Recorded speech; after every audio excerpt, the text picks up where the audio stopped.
চতুর্থীতে পুজো উদ্বোধনে Suvendu. New market সর্বজনীনের পুজো উদ্বোধন। ৬৬তম বছরে দেবী এখানে গেরুয়া বসনা। নানা মুনি ঋষিদের ছবিতে মণ্ডপ সজ্জা।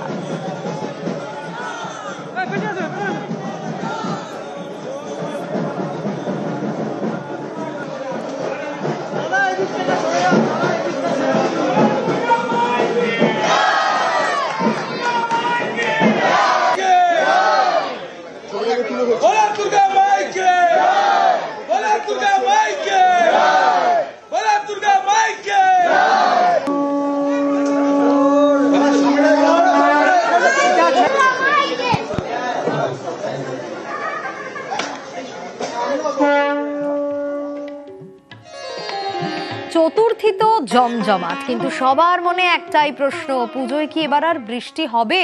বৃষ্টি তো হবেই, ওয়েদার আপডেট সে কথাই বলছে। পুজোয় প্রতিদিন বৃষ্টি, ছাতা নিয়েই করতে হবে প্যান্ডেল হপিং। পঞ্চমী থেকে অষ্টমী দক্ষিণবঙ্গের সব জেলায় হালকা থেকে মাঝারি বৃষ্টি চলবে, আর নবমী দশমীতে ভাসতে পারে কলকাতা সহ দক্ষিণবঙ্গের একাধিক জেলা। দশমীতে উত্তরবঙ্গেও বজ্রবিদ্যুৎ সহ ভারী বৃষ্টির পূর্বাভাস। আগামী দুদিনে পশ্চিমবঙ্গের সমস্ত জেলাতেই প্রায় সর্বত্রই হালকা থেকে মাঝারি বৃষ্টিপাত হবে। তার সঙ্গে সঙ্গে ভারী বৃষ্টিপাতের সতর্কতা কয়েকটা জেলায় দেওয়া হয়েছে: দক্ষিণ ২৪ পরগনা, পূর্ব পশ্চিম মেদিনীপুর, ঝাড়গ্রাম।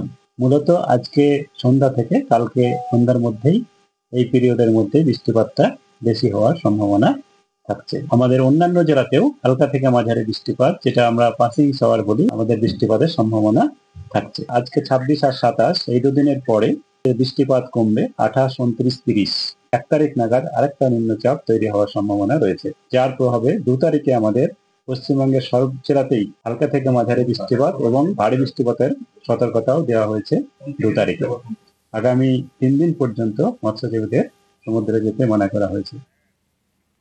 বিএসএনএল এর রজত জয়ন্তীতে চালু করলো স্বদেশী 4G নেটওয়ার্ক। ৩৭,০০০ কোটি টাকা ব্যয়ে ৯৭,৫০০টি মোবাইল টাওয়ার তৈরি হবে। প্রকল্পে গোটা দেশের ২৬,৭০০ গ্রাম জুড়বে ডিজিটাল ভারতে। সম্পূর্ণ দেশীয় প্রযুক্তিতে তৈরি 4G নেটওয়ার্ক ভবিষ্যতে 5Gতেও আপগ্রেডেশন করা হবে।